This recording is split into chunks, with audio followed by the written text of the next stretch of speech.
Olá, Shalom, é o pastor Rui Nascimento e eu estou dando sequência ao estudo da carta de Romanos, ou da carta de Paulo aos santos que estão em Roma, que é melhor assim, que é mais correto, e nós terminamos o vídeo 18 e agora será o vídeo 19 a partir do capítulo 10, versículo 17. Vamos então dar sequência a esse estudo que eu espero que você esteja gostando. Provavelmente, se você já viu os outros vídeos todos, é porque está gostando. Se você começou neste vídeo, te aconselho a ver todos os outros para que você entenda essa carta do princípio ao fim. Muito bem, então versículo 17. De maneira que a fé vem pelo ouvir e ouvir o quê? Ouvir baboseira, ouvir TV Globo e a Record e... Não, é ouvir a palavra de Deus. Onde é que você vai ouvir a palavra de Deus? Na igreja? Não, mentira, na Bíblia. Na Bíblia, porque normalmente na igreja você não vai ouvir palavra de Deus, você vai ouvir palavras de homens que querem aproveitar a palavra de Deus para seus próprios benefícios, regra geral. Então quer dizer que não posso ir na igreja? Deve. Porquê? Porque a Bíblia nos incentiva e nos diz que temos que congregar, não deixar de congregar, mas a palavra de Deus também fala para reter o que é bom, o resto você descarta. Mas para você reter o que é bom e descartar, você tem que ler a Bíblia. Se você não lê, como é que você vai saber se estão te enganando ou não? Agora você diz assim, pastor, mas eu estou ouvindo esse vídeo e eu não sei ler. Aí é outra história. Então você vai para a oração e você vai pelo Espírito, e o Espírito Santo de Deus vai confirmar todas as coisas no seu coração, porque Deus não se deixa enganar, nem deixa que os seus sejam enganados. Muito bem. Mas digo, não ouviram sim por certo, versículo 18. Pois por toda a terra saiu a voz deles e as suas palavras até os confins do mundo. Vê que a voz do povo de Israel, a voz do povo de Deus, saiu até os confins do mundo, porque hoje todo mundo sabe quem são os judeus. Todo mundo sabe que é o povo que Deus escolheu. Todo mundo conhece a história de Moisés. Todo mundo, o mundo inteiro sabe quem é Jesus. O mundo inteiro sabe que Jesus nasceu em Israel, todo mundo sabe que Jesus é o Messias, é o Libertador, é o Salvador, o mundo inteiro sabe. Aqueles que fingem não saber é igual, pouco importa. Pode ir lá para os muçulmanos, pode ir para a China, para o Japão, para a Coreia, para os comunistas que não querem saber nada de Deus, mas uma coisa eu sei, quando você chega lá no aeroporto, está o dia, vamos para o dia de hoje. Hoje é o dia, nem sei que dia é hoje. É o dia 2. Hoje é dia 2. 2 de março de 2018, depois de Confúcio. 2018, depois de César. Depois de Lutero. 2018, depois de quem? 2018, depois de Cristo. Que coisa incrível! Nasceu pobre, morreu pobre, não teve influência nenhuma no mundo, como muitos dizem, era mais um cara que nasceu aí, um pobretano pendurado numa cruz, ninguém ligava para aquilo, mas o mundo acabou e começou nele. Que coisa incrível. Dá para pensar como esse homem não valia nada. Tantos homens tão valiosos no mundo. Aqueles Césares lá, aqueles Neros, aquela companhia limitada, César Augusto, não sei o quê, com tanta pompa, não começaram o mundo e acabaram neles, eles que tinham o poder para mandarem tudo e fazer tudo, porque é que eles permitiram que tivesse sido logo um judeu. E um judeuzinho que foi morto numa cruz e condenado por eles. Mas enfim, vamos lá então, continuar aqui. Isto foi só uma parte, que não faz parte do estudo. Mas então, diz Paulo, mas Israel não o soube, primeiro, diz Moisés, eu vos colocarei em ciúme com aqueles que não são povo, com gente insensata, e vos provocarei a ira. Isto está lá em Deuteronômio 32, 21. Deus já está anunciando lá atrás, com Moisés, o que é que iria acontecer lá na frente. Todo mundo, o mundo inteiro tem ciúmes do povo judeu. Não sei porquê. Eu sei. Eu sei muito bem porquê. E Isaías ousadamente diz: eu fui achado por aqueles que não me buscavam, fui manifestado àqueles que não perguntavam por mim. Quem? As ovelhas perdidas da casa de Israel, dispersas pelo mundo inteiro, dos quais eu faço parte, não sei, você também. E no meio de todos esses vêm alguns gentios, como dentro do judaísmo também tem os prosélitos, dentro daquelas ovelhas perdidas da casa de Israel que se achegam ao Senhor, também vêm junto a eles gentios, porque Zacarias diz que naquele dia 10 homens de todas as nações pegarão nas vestes de um judeu e dirão: iremos convosco, porque temos ouvido que o Senhor é convosco. Ora, cada judeu vai carregar 10 gentios. Que coisa incrível. Deu para ver que o povo de Israel é o dízimo do Senhor. Certo? 10 judeus carregam 100 pessoas. Então, quando as ovelhas perdidas da casa de Israel são levantadas, eu quero dizer para vocês que a maioria dos pastores que estão em cima dos altares e muito usurpando dessa palavra, se servindo com essa palavra, em vez de pensar em servir aos outros, muitos são ovelhas perdidas da casa de Israel. Uma grande maioria são ovelhas perdidas da casa de Israel. Versículo 21 diz: mas contra Israel diz: todo dia estendi as minhas mãos a um povo rebelde e contradizente. Veja, era um povo que carregava a Bíblia, era um povo que carregava a Torá, que carregava as leis, e ainda assim eles eram rebeldes e contradizentes. E isso Deus permitiu que acontecesse para que ele também pudesse chegar aos gentios, porque se não fosse assim, não sei, talvez Deus tivesse um plano B, sem ser Yeshua, não sei. Mas uma coisa é certa: se não funcionou, é porque Deus não tinha plano B, muito provavelmente. Então, teve que ser o plano A. Aquele povo nunca poderia ser o povo que levaria salvação ao mundo inteiro. Teria que ser o Filho de Deus, o Filho unigênito, o amado, que morreu, da maneira que morreu por causa de você e de mim. E agora, nós vamos dar início a um capítulo maravilhoso. Capítulo maravilhoso, muito profundo. E, na verdade, eu até deveria reservar um vídeo só para ele. Mas, posto que ainda falta muito tempo, então nós vamos entrar no capítulo 11, que é um capítulo que vai te surpreender. Porquê? Porque você nunca ouviu uma pregação sobre isto na sua igreja. Te garanto, mesmo que você tenha 40 anos de crente numa igreja evangélica, você nunca ouviu uma pregação sobre isto. Sabe porquê? Porque os pastores estão proibidos de pregar isto. Sabe porquê? Porque se eles pregarem isto, a teologia deles, a igreja deles cai por terra, acabou, fecha. Eu vou te mostrar. Vou te mostrar nesse capítulo 11 que se eles pregarem isto aqui, a igreja deles fecha. Vamos ver? Primeiro ponto. Logo no primeiro versículo do capítulo 11. Já vai cair por terra toda a teologia da doutrina da substituição. Onde os batistas, 99%, dizem que agora eles são o Israel de Deus, a Assembleia de Deus fala o mesmo, a Igreja de Deus é amor, fala o mesmo, todos eles falam isso. Nós somos o Israel de Deus. Mentira do diabo. Isso não está escrito na Bíblia em lugar nenhum. Antes, pelo contrário. A pergunta que Paulo faz é: digo então, rejeitou Deus o seu povo? Pergunta que ele faz. Resposta: de modo nenhum. Ora, quem é o povo de Deus? Que eu saiba, em toda a Bíblia, é Israel. Deus é o Deus de todas as nações, mas o povo específico, o povo de Deus, é a linhagem de Jacó. Por que eu sei isso? Por que eu sei disso? Porque em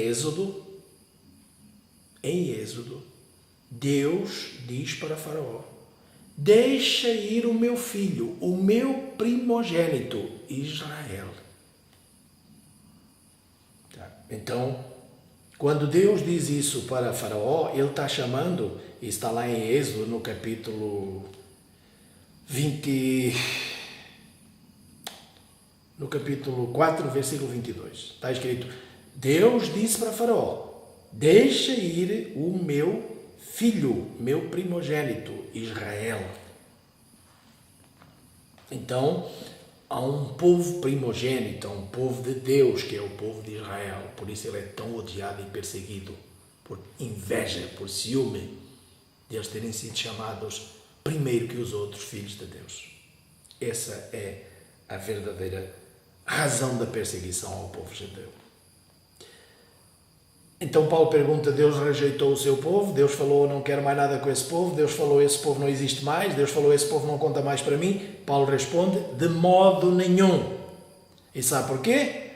Diz Paulo, também eu sou israelita, eu sou da descendência de Abraão, da tribo de Benjamim, e eu estou aqui falando para vocês de Yeshua, eu estou aqui crente, eu estou aqui nova criatura no Messias, e eu também sou Israel. Então Deus, se tivesse rejeitado esse povo, eu não seria crente. Paulo está dizendo, não, ele não rejeitou. Ele não rejeitou. E ele vai explicar. Deus não rejeitou o seu povo que antes chamou. Ou não sabeis vós que a Escritura diz de Elias, quando ele insistiu perante Deus contra Israel?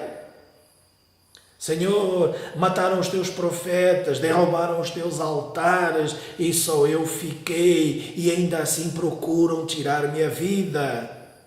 Mas o que é que lhe responde? Qual é a resposta divina? Reservei para mim 7.000 homens que não dobraram os joelhos diante de Baal. Baal é um deus, um demônio, um deus dos gentios. Ora, se Deus diz para Elias, eu reservei lá 7.000, o que é que você acha que Deus falou agora nos nossos dias? Reservou lá quantos milhares que não dobraram os joelhos para essas teologias bacucas da conspiração? Eu sou um deles. Eu não dobrei o meu joelho a essas teologias dos homens corruptos e corrompidos que andam nas igrejas atrás de dinheiro, de dízimos e de ofertas, que agora até colocam o dízimo 20%, que o negócio já está sendo pouco para eles, não dá para pagar os carrões e as fazendas, precisam de aumentar o dízimo, que o negócio tem que entrar de qualquer lugar, né?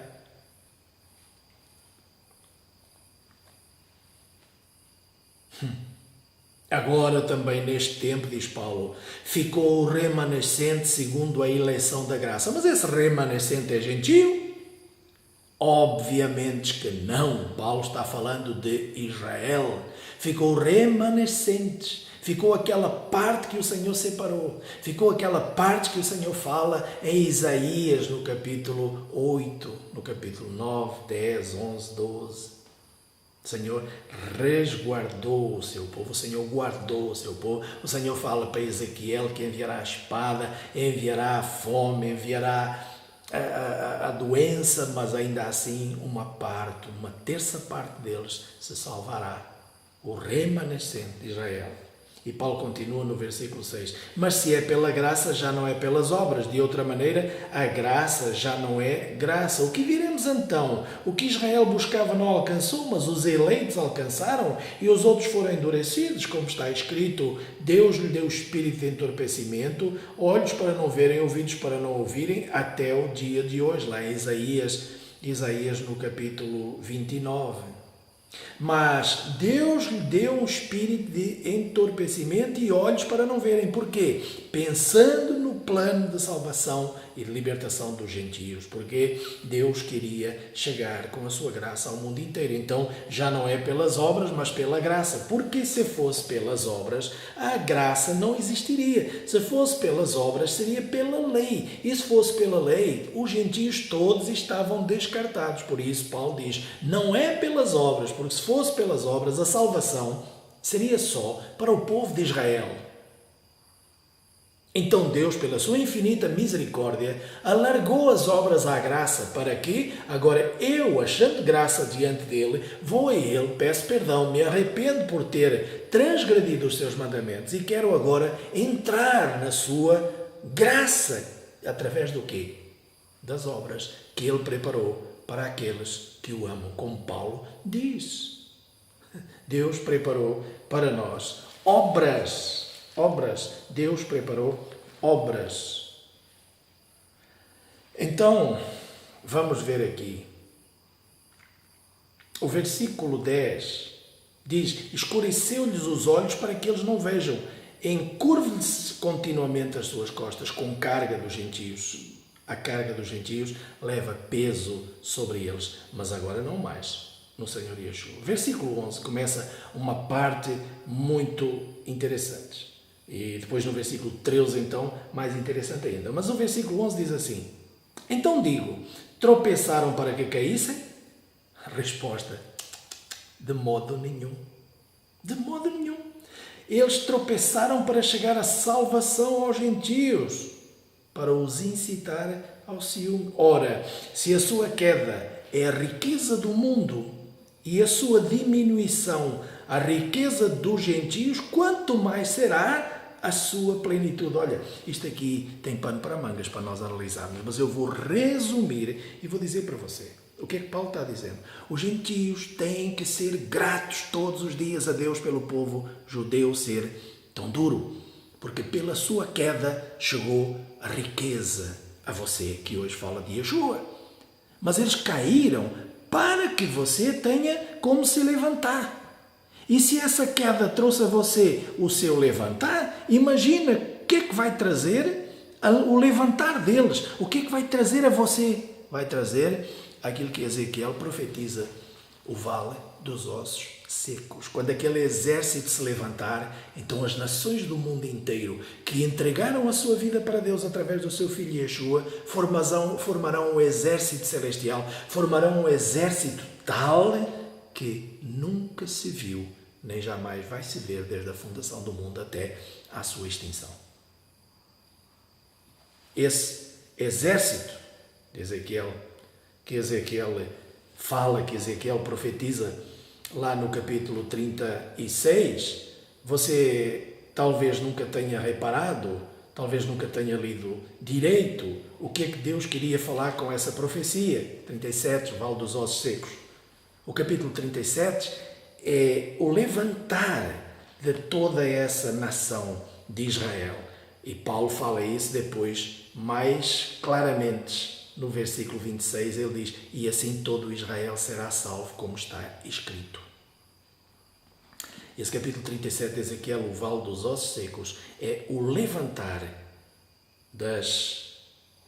que Paulo fala aqui no versículo 12. A sua queda é a riqueza do mundo, a sua diminuição a riqueza dos gentios, quanto mais a sua plenitude. Quando o povo de Israel atingir a sua plenitude, vai ser a profecia de Ezequiel se cumprindo, Ezequiel 37, o levantar desse exército. E aí Paulo, agora sim, pela primeira vez nesta carta, ele vai se dirigir aos gentios. Até aqui ele tem se dirigido basicamente à congregação, basicamente aos líderes, mas aqui ele vai se dirigir exatamente aos gentios, e é isto que você nunca ouviu na sua igreja. Eu vou deixar isso para o próximo vídeo, para nós não termos que correr. No próximo vídeo vai começar com Romanos 11, versículo 13. Até lá, Shalom, paz.